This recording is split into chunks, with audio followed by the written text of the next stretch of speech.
Hi guys, this is Audrey Mayer. Welcome to the Crushing Fear Summit. I'm so excited because we're just having such a good time.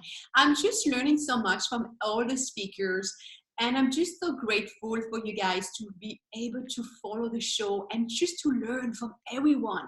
So today I'd like you to meet Amberly Lago. Hi, Amberly. Hi, I'm so happy to be here. Thanks for having me.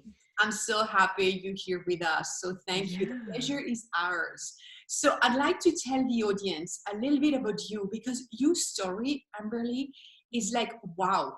I don't even know what Oh, to thank say, but you. it's just like amazing. Oh, So, thank you. Thank you. so everybody's looking at you like, oh, this gorgeous, smart woman, but they have no idea what you went through. So I'd like to tell you guys a little more about Amberly because at the age of 38 years, her life got totally turned upside down when she got hit by an SUV while riding her motorcycle. So Mm-hmm. Amberly had 34, right, surgery to Mm-hmm. save her leg from amputation. And also you've been diagnosed by CRPS, which is complex regional pain syndrome. So I didn't know anything about that. So I'd love you once I'm done just to tell the audience a little bit because it's also called the suicide disease, right? Mm-hmm. Yeah, Wow. exactly. Yeah. So you definitely know about resilience because you have lived it, right? Yeah. It's sometimes just hearing you say that, sometimes we forget how much, I can be pretty hard on myself. But when we think about how far we've come and how I'm filled with gratitude just for the ability to be sitting here with you today, because for a long time I was in a coma. Then they were going to amputate my leg. I had a 1% chance of saving it. And being an athlete and a dancer my entire life, waking up out of a coma, that was like the worst thing that I could hear just about was, we're going to amputate your leg. But when they told me I had a 1% chance, that gave me hope. And so just 34 surgeries and months in the hospital, I fought to save my leg and was finally upright on my crutches. And that's when I was diagnosed with complex regional pain syndrome. And it's dubbed the suicide disease because it leaves you in constant chronic pain. So over the past, it's taken 10 years to be here at this moment and really fine tune some tools, because I was in and out of the hospital, in and out of surgeries. And then I was really at the lowest point in my life where I wanted to give up. I didn't want to live anymore. And I didn't want to continue living in pain. I didn't know how I could live a life of joy. And my world got smaller and smaller. I lost my career. We had a lien on our house. I lost my confidence. I was filled with shame because I didn't feel like I was good enough. And so it's taken a long time to dig deep to find the tools to climb out of that dark space where I can find happiness. And I have finally accepted the way that, all the scars, because my whole leg and from the hip down is covered in scars. And it took a long time to accept that, not only accept it, but learn to love myself again. And now I'm passionate about sharing those tools to how to overcome obstacles, what to do when life doesn't go your way or things don't go as planned. And because it definitely didn't go as planned for me. So I'm just happy to be here and grateful to sit and share anything I can to give to your audience. So whether they're going through a hard day or a divorce or struggling with pain, emotionally or physically, I would love to offer them anything I can to help them through those times. This is great. And thank you so much for opening up and sharing your story with all Mm, of us.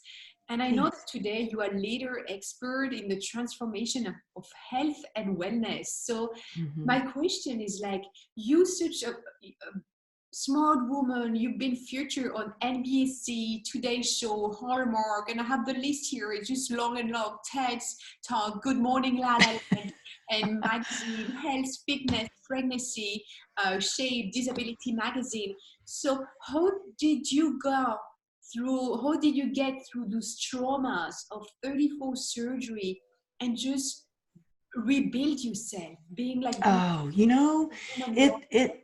well, it takes time. And I want to tell you that if there's anybody listening or watching this right now and you're feeling discouraged or wondering, well, how can I possibly, do that? Look, I was told I would be in a wheelchair for the rest of my life. I was told that I would never run again. I only have, a high school diploma. I don't have a college education, but I had the passion in my heart to make a difference and to share what the hope that I had with others. And so every day it was doing one small action step a day, which when I was stuck in the hospital bed, sometimes that just meant being able to stand up for seconds at a time. And seconds at a time led to being able to walk on crutches for a little bit. And that led to being able to, I remember the first time I was able to walk, it's about a tenth of a mile to Starbucks from my house. And I remember the first time I was able to walk on my crutches to Starbucks. And that was a huge milestone Yeah. because I would have to stop and look, put my leg up on a little ledge in between here and there because it was so painful. And so those little victories along the way just gave me the motivation and the confidence to keep putting one foot in front of the other, literally one step in front of the other, and to where I was walking on my own again. But then it would be, back in a wheelchair some days because I'd go back in for a surgery. And so along the way, I would do whatever I could to be my healthiest, whether that was eating my healthiest, still working out, even in my hospital bed when I was bedridden. I was doing weights in the hospital bed for my upper body to keep my upper body strong and to keep, because when you're working out, it makes you feel good. It releases endorphins. So luckily, I've been in the health and wellness industry for 22 years. And before that, I was a dancer. So I knew that if I could just move my body, that I would feel better. Yeah. And so I did whatever I could to move. Even when I was stuck in a hospital bed, I had one of the doctors install a pull-up bar in my bed. So I was doing pull-ups. And that was mainly so I could change my old bedpan, to be honest with you. I was like, I can use the bathroom, my bedpan on my own. But it was little things like that that when I look back, that because a lot of times people see, oh, wow, she was on the Today Show and she did a TEDx talk and this and that. It took a long time to get to that point. And it was every day being willing to show up and take an action step. So that looked like writing down small goals in my journal every day and deciding that, okay, if this is my goal today, like we were just talking about before we started this interview about, I was like, this is so amazing that you're doing this. And I'm working on my online course and it's really challenging. It's kind of hard. And what I've done every day is written down, I will finish my online course. And so what is the action step that I can do today to finish that? And I love making a list and checking things off. Yeah. And as long as we have our priorities in check and do those important things, then it gets done. But it's when we start wandering around going, oh, I think I'll scroll through Instagram, or I think I'll watch Netflix, or, this looks pretty good to go shopping over here. Those things that throw us off of our game. It's like we have to stick to our priority list and really just take those small action steps every day. And those small action steps lead to big things, Hard work puts you where your blessings can find you. Yeah, this is huge what you just say, because also sometimes, we're watching a successful people like you or the person, and they're like, wow, look at that person. But we have to look what every little step you went through, right? From like standing like 5 minutes to be able to walk to Starbucks. It's like all those little steps you did daily. So Mm-hmm. the reason I say that is just to tell the audience how important those mini tasks are daily, right? When Mm-hmm. you want to reach your big goal in 10 years, 5 years, 1 years, break it down and just do those mini tasks, because look at you, those mini tasks you did every day, that's Mm-hmm. where it brings you, right? This is so important. So I just wanted to amplify it and make sure the Yeah, audience I think that, if you really look at it, your success is hidden in your daily routine. And I am a firm believer that I believe in having a daily routine. Like, I have a morning ritual that I do, and I set myself up with a foundation of serenity before my day is crazy. So I don't wake up and then, although I want to wake up and go straight for Instagram. I wake up, I have quiet time. I write in my gratitude journal. Gratitude's huge for me. I do like a short meditation. It doesn't have to be long.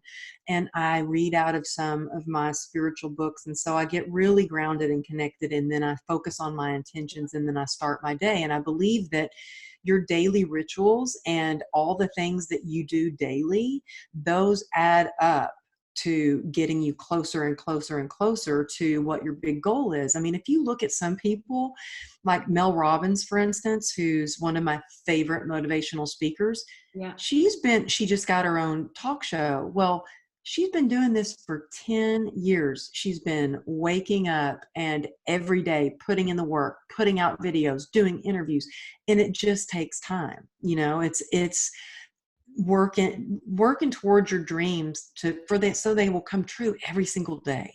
Yeah, that's so true. So you mentioned earlier, Amberly, about TED Talk, right? So I want to Yeah. here to TED Talk, because I know you did a TED Talk.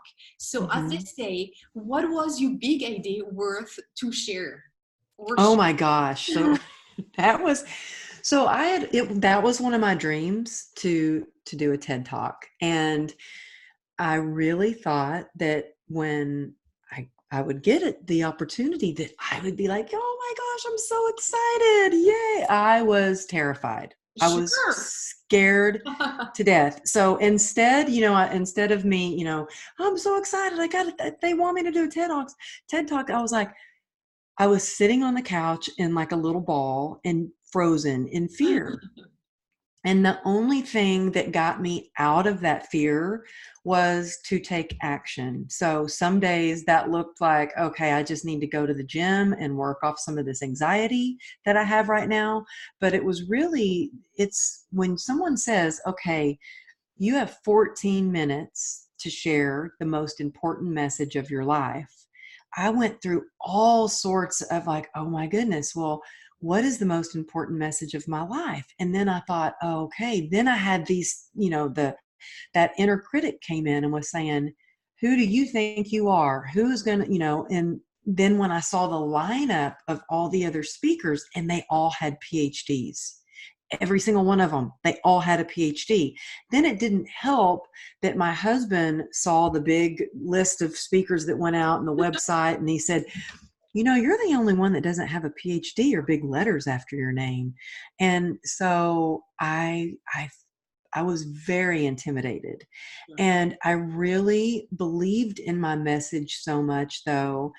And sometimes it takes the universe like testing us with little situations that make us believe, that kind of test us to say, oh, really? Do you stand behind your message? Well, I'm going to test you right now. And so I was in the middle of putting my presentation together. I had been practicing it and practicing it, and I had this big idea, and my daughter had the flu.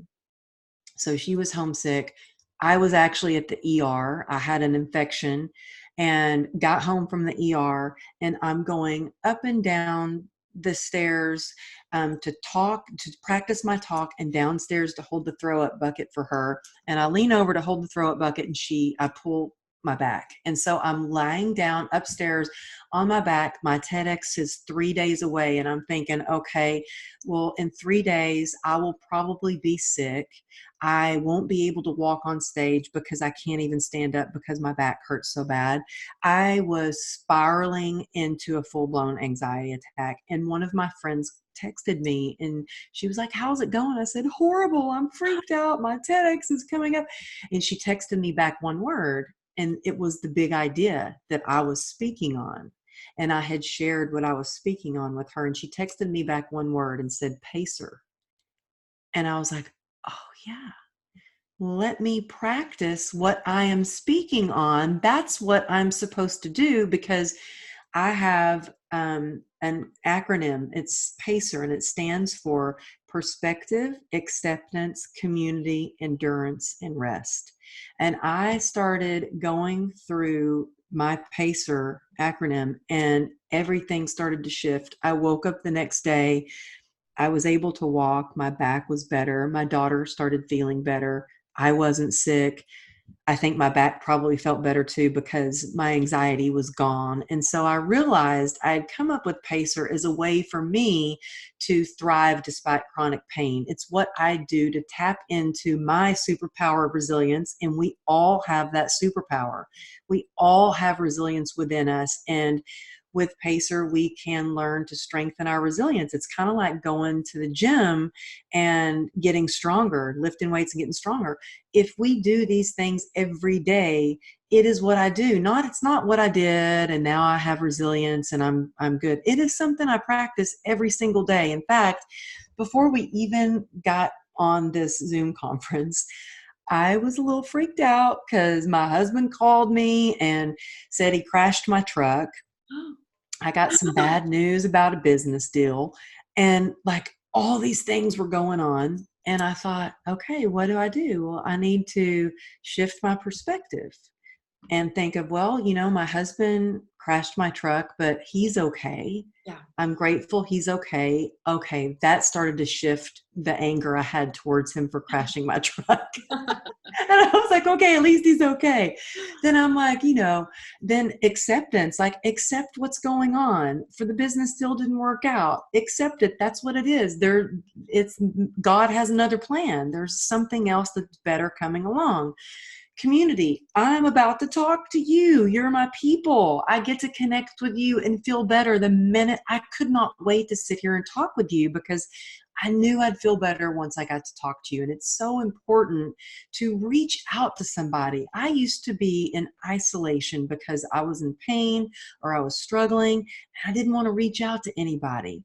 And that is the worst thing that I could have done. The minute I had the courage to reach out and say, I need help, or I'm struggling, or I don't know how to figure this out, or I'm hurting, or can you just listen to me? Yeah. Everything changed. Yeah. And the E in PACER stands for endurance. And man, being an entrepreneur or a mom chasing kids around, whether you're starting a business or whether you're trying to get through finals at school, we all need endurance and ways to strengthen our endurance. And that takes grit. And I think that's where passion and persistence come into play, really. And for me, I really had to learn to rest, which is the last part of Pacer, which is something that I have trouble doing. I'm not going to lie. That's the hardest thing for me to do. And my husband now calls me out on it. He's like, Pacer, Amberly, where's the Pacer? You're not doing the rest. Where's the R? And so, I'm still learning. It's something that I use every single day. And I think that by me being in the ER, my daughter being sick, me throwing my back out, it really made me realize that Pacer was helping me get through anxiety. It was helping me get through my fear, and it helps me get through my pain. And when I shared this big idea with my oldest daughter, who's 24, and she keeps it real with me. I knew if I shared it with her to say, what do you think? She would be honest with me. She said, you know what, Mom? She goes, I do believe that's helped you and it continues to help you. She said, it also helped you with your addiction. Yeah. And I was like, you're right. And so it's something that I use every day. And it's something that in my sincere wish is that it helps others if they just use these simple tools and stop and pause and think about these things and shift their perspective. And acceptance was really the beginning of my healing journey. It's what I had to do to start to kind of start where you are, use what you have, and do what you can. So it's my hope that it really helps someone that's listening today. Yeah, and it can help everyone listening, right? Because everybody has their own story. It doesn't have to be an accident, could be a life, could be a divorce, could be a job, could be a sport, could be anything. Hmm. I think we can apply that in any part of our life. So thank Hmm. you for sharing that. I know it's just you, it's huge. Yeah. So Amberly, I know you still have pain today, right? And Yeah. you constantly in pain. So how do you stay resilient even though you have always this pain still constantly in your life? Yeah, well, you know what? Pain is no joke. And here's the thing, you can't see pain. Sure, my husband, who knows me so well, he can look at my eyes and he can say, I know you're in pain. I see it in your eyes. But we never really know how somebody feels or what they're going through. And I have to be, careful, because also pain can make you, when I say be careful, because it can make your patience short. It can make you grumpy. It can zap the energy out of you and zap the life out of you. And so, besides using Pacer, which is what I use every day to be resilient, and my morning ritual, I think me being of service, and that started in the hospital, being of service. And people say, well, how could you be of service when you were stuck in a hospital bed? I think one of the best ways to get out of your pain is by being of service in someone else's life. So whether that looks like you're only able to make a phone call to check in on to somebody to see how they're doing, or whether that means you're volunteering at your local shelter, or you're volunteering at your child's school at the art program or the PTA, or in your community. When you're of service, it takes your worries and off of the focus of your pain. For me, sometimes, my husband will get upset with me and he'll say, I can tell you're hurting. Won't you just sit down and get off your leg? And sometimes I do. Sometimes I have to. Sometimes I have to put my leg up. But let me tell you, what has saved me is not sitting in that pain and not sitting in the self-pity. It has been my ability to reach out to people, to get out in the community. And community, to me, it may be the most important part of Pacer, because community is powerful. And I remember sharing that with somebody who was in pain. She also had CRPS, and she was talking to me, and I said, well, community is probably the favorite part of my whole journey, is the community of people I've found on my social media who are like my family. I think of them as my family more than my real family sometimes, but don't tell my family that. But community is powerful. And she said, well, you're really lucky that you had a community. You're lucky that you have people. And I said, well, I'll say this again. Hard work puts you where your blessings can find you, because it's not about just taking, taking, taking. You have to give in order for me, to receive. When you give, you receive. When I give, I receive that feeling of gratitude, that feeling of contributing. It fuels my passion to keep going when I can be of service and when I can connect with somebody. And, there's something magical when you can reach out and you can connect with somebody who understands what you're going through. Now, it may not be exactly the same. My pain may not be like yours. My divorce may not be like yours. My job loss may not be exactly like yours. But when you have been through something like that, and when you can connect with somebody who's been through it and they've walked through it and they've risen up again, it gives you hope. Yeah. And so, one of the things that has really helped me thrive despite pain is just being of service. But, like I said, I think my medicine is gratitude, because it's really easy for, for you to spiral down and start just focusing on the pain or focusing on what you can't do. I can say that because I did that for a while. I was like, I can't run the way I used to. I can't train 12 clients in the gym like I used to. I said, well, you know what? I can't run like I used to, but I can hike. I can get on top of that mountain. I can't train clients in the gym, but I can do online coaching and I can do group coaching. And you know what? I can reach even more people now. And so I started focusing on what I can do. And when you're focused on gratitude, it's alchemy. It turns what you can't do into what you can do and what you don't have into what you do have.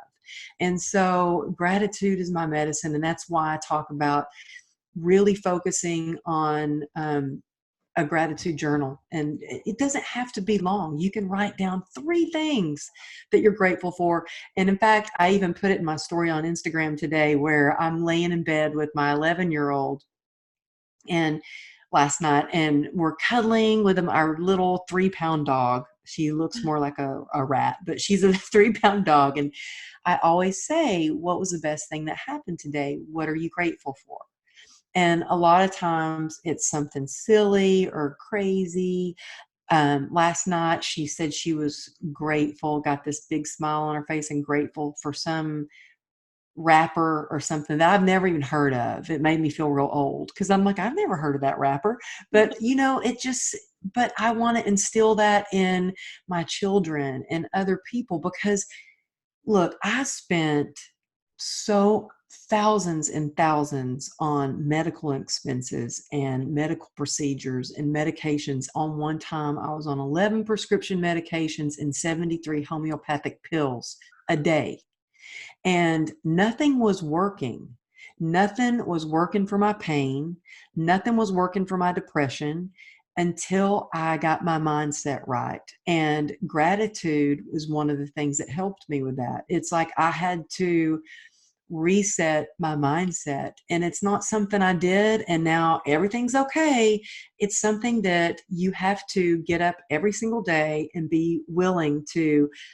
I want my life to change. I want to transform my life. And so I am going to do what it takes for my body, for my mind, and for my spirit every single day to make that transformation happen. And it's not easy at first, but it gets easier. And the more you make it a habit and you get intentional about what you want, that is when you see true transformation.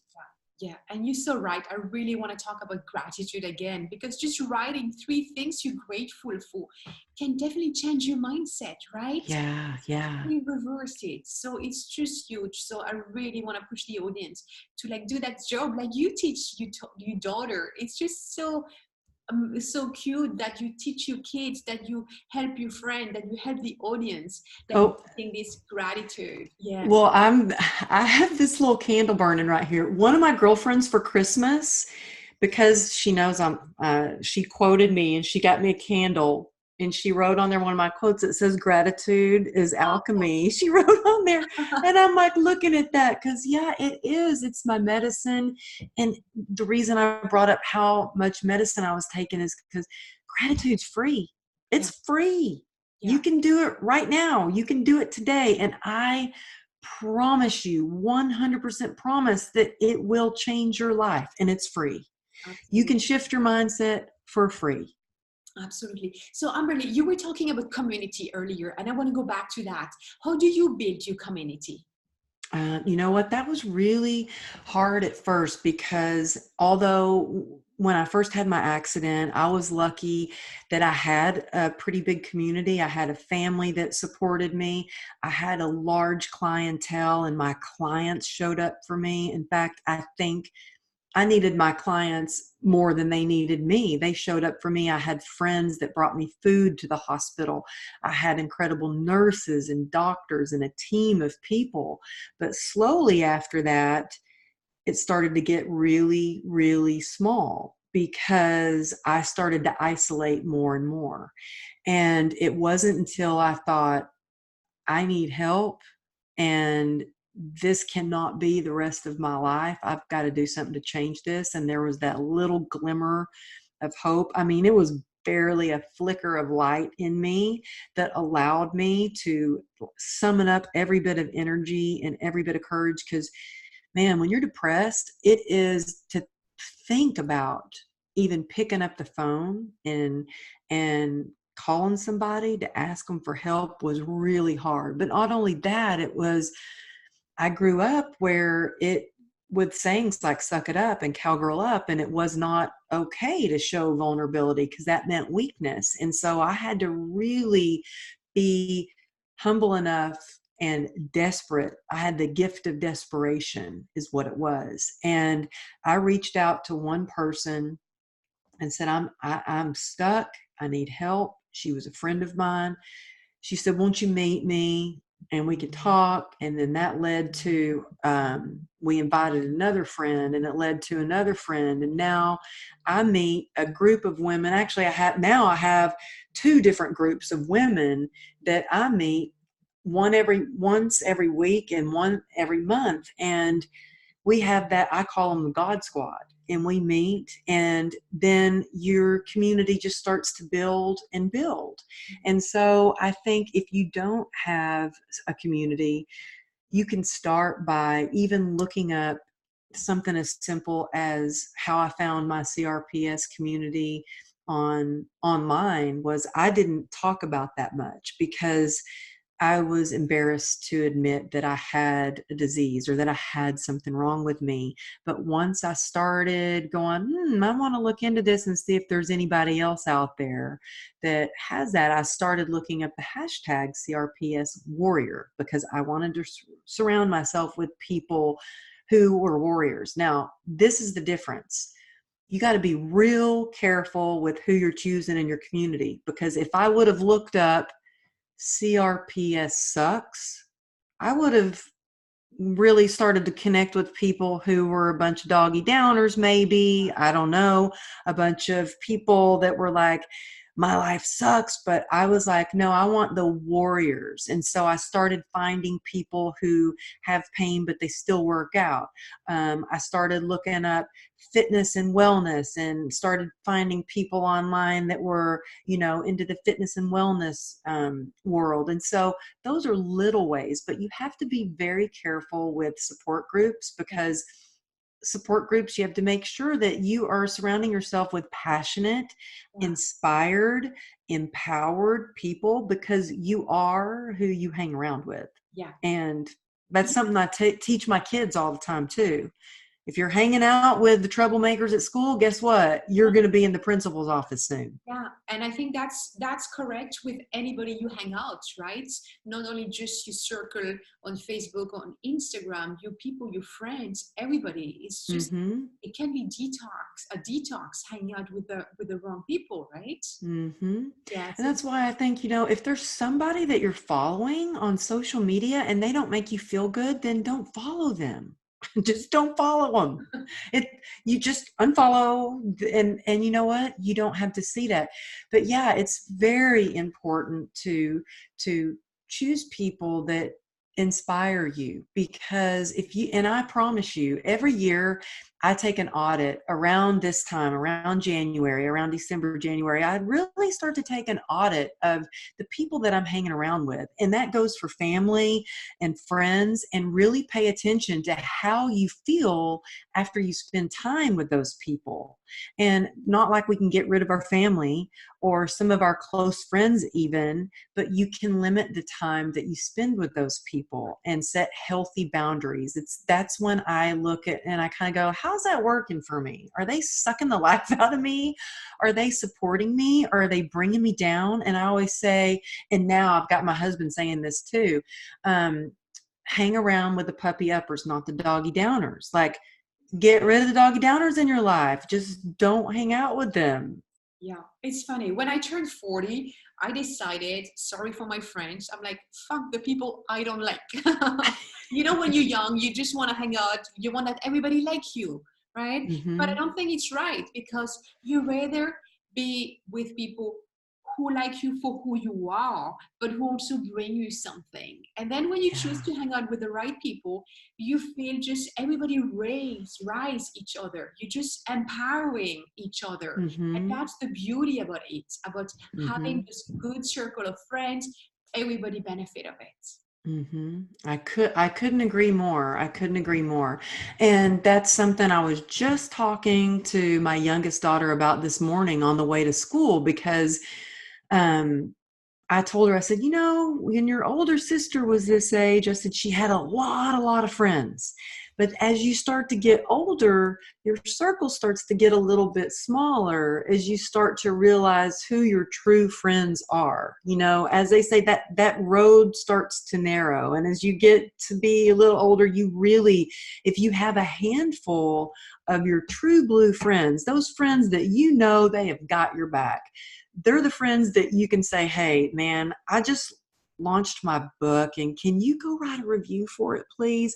And they're like, yeah, I'm on it. Or they have an event and you're like, I already know what they speak on, but I'm showing up for them and I'm going to hold the video camera and I'm going to take pictures or whatever they want me to do. Those are your true blue friends. Or you can just be yourself, like with your, crazy hair day or sad or happy. You can just, those are your true blue friends. Absolutely, yeah. So, Amberly, time is going quick, and I know you have a free gift for the audience. So, I'd love you to talk a little bit about the free gift. And also, I want you to name your book because you were talking about your book, but I know it's just been a bestseller. So, what's the name of your book? Isn't that crazy? I'm blown away. It's called True Grit and Grace, Turning Tragedy into Triumph. And they can find it on Amazon or on my website at amberlylago.com or at any Barnes and Noble or any of your favorite bookstores. And my free gift is a downloadable gratitude journal. And I also have another gift. I have it's a goals, grit, and grace in case people want some help with their goals. It's a downloadable free playbook. I call it playbook because I really want people to play with having the life of their dreams and really focus on their goals and have something to kind of walk them through. So either one, I'm all about giving away tools and whatever can help people thrive and find joy and really be resilient. So yeah, please check them out. So generous from you. Thank you so much. And thank Oh you yeah. for this interview and just feeling vulnerable and just showing, telling us about your story. It's just been really Oh. amazing. Thank you, Amberly, so much. Oh, thank you so much for having me on. I really feel honored that you had me on. Thank you. It's an own pleasure. And I want to thank you, the audience, for being here today. I will see you guys tomorrow for another speaker, another interview. And we're running at the end of the show soon. So guys, stay tuned and I will see you tomorrow. Amberly, you have a beautiful day. Again, thank you so much. Thank you.